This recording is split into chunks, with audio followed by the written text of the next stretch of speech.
Gegnerischer Kreuzer gesunken. What's up, friends, and welcome back to another World of Warships game with Ronin47R. Today I'm taking a look at the T-61, which is a German destroyer at Tier 5.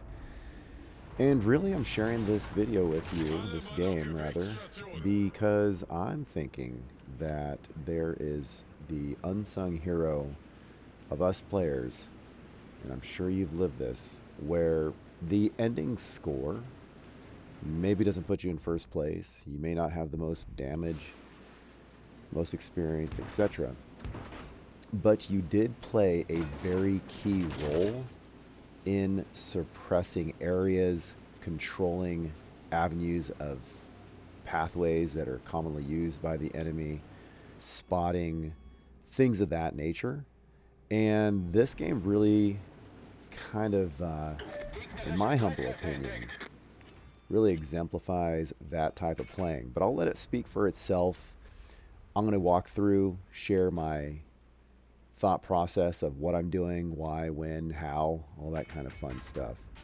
So on this map, if you're familiar with it, and I'm sure you are, right over here in front of the Lion's Mouth, there's a lot of traffic that often goes past this area, either to go due north on the map or to hang a quick right and to go east. But again, this is a pretty busy intersection. So using the two torpedo launchers for suppression here, I'm attempting to kind of control this area. And there's an AOBA coming through, and a devastating strike is got there. So that's so far so good. It's pretty good. Also, as I'm cruising along, I'm taking a look at always the mini-map in the upper left-hand corner, and I'm thinking about my 5.2 kilometer concealment.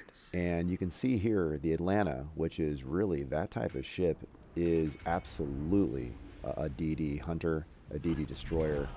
I would rather actually go up against a battleship, to be honest. Those ships are very deadly to a DD.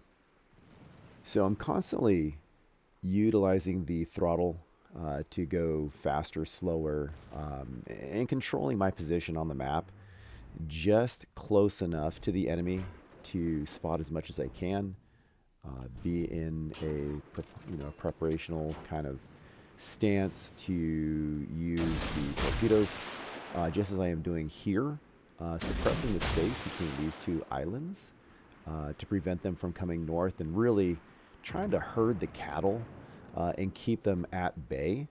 I want them to be kind of bunched up and in this lower half of the map if possible, really allowing the time for my team to get into the position that they want and to move south on the enemy team. Because I'd rather have them fighting in their territory, right? We don't want to take the battle to our territory. So speed is something I think that is really underestimated. And by speed, I don't mean how fast you can go. Got to connect there with the torpedo. But just really fluctuating back and forth, angle of approach and speed. The other thing I think that is kind of an unsung hero is, as an example, with the New Mexico taking one torpedo hit, and let's just say nobody took a torpedo hit, even if that was the case, those two ships saw those torpedoes coming, and you're announcing your presence, and they have to think twice about how they want to move forward. So these are the types of things that you're not getting points for in the case of not connecting your torpedoes, in my example. But you're absolutely affecting the game. Look how much further and centralized my team is. The Blues, you got two battleships practically smack dab in the center. You've got a cruiser moving pretty aggressively towards the Atlanta.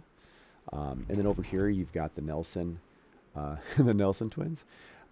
You've got these battleships here, and they need to be challenged. You need to make your presence known. And I'm not saying it's always through a torpedo. Sometimes it's just if they are smart enough to understand the game and are familiar with the different types of classes of ships, even if they're just spotted, right? And they're paying attention to where the other ships are on the map. Being spotted lets them know that you, the DD, are in the neighborhood, and that can give them pause.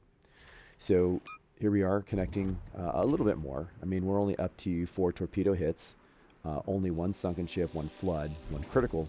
So really, when you look at it from a stats perspective, not very impressive. But what am I doing? I'm really doing something that I feel DDs should be doing. Again, it's not a one-trick pony. All DDs are different. You know, different nations, even nations have different lines of DDs, and they're used differently. And of course, you have to stay flexible based on the situation, because no 2 scenarios are the same. But from a conceptual standpoint, and here I'm taking a little bit of a risk, getting really close, exposing myself from a concealment standpoint, 3.9 kilometers, absolutely being seen. But I wanted to get those torps in a certain position where I am going to get them as fast as possible to their target. So obviously, if you decrease the distance, it's a shorter time to travel, increasing the chance of hitting the ships. And so used that island for concealment, and then, ta-da, revealed myself as I whipped around the corner. And I didn't take much damage, so that's acceptable to me. Now we're up to 6 torpedo hits. Excuse me. Now we're up to 7. Make that 8, and 4 floods. So pretty decent there, right? But again, nothing too devastating, nothing too impressive. You're not seeing some really dramatic explosions. Also keep in mind that they do have 1 DD on the team and 2 battleships. We know where they are. I just went ahead and did a bombing run on them. I call it a bombing run, but really it's a torpedo run. But this is also about situational awareness, and this is also a job that I think DDs need to do more often, in my opinion. And that is keep an eye on the target. Like, for instance, look, here I have, how many times have you seen a player that's a DD, their torpedoes are reloaded, and they can be out there attacking those very slow moving battleships and guaranteeing a sunken ship or 2, right? Getting that more damage, more experience, look at me. But you really have to think about the team, because when one person wins, we all win together, right? Let's raise everyone up together. And if this DD goes unopposed and really captures our base, turning it all to red, regardless of how well you did, you would just end up having a higher score on a losing team. And everyone loses in that regards. So you have to pay attention to what's happening on the map and respond accordingly. Also, too, those battleships are not going to get up to our base in time. So really, it's arguable, and I think easily won, that once you notice at that base in this particular game, with me being the only DD left, there is no one else that can prevent this from happening. So I'm at 80% health or whatnot, heading over to a location where the DD's at. I want to say Fubuki. It's a Japanese destroyer, if memory serves, that is on their team.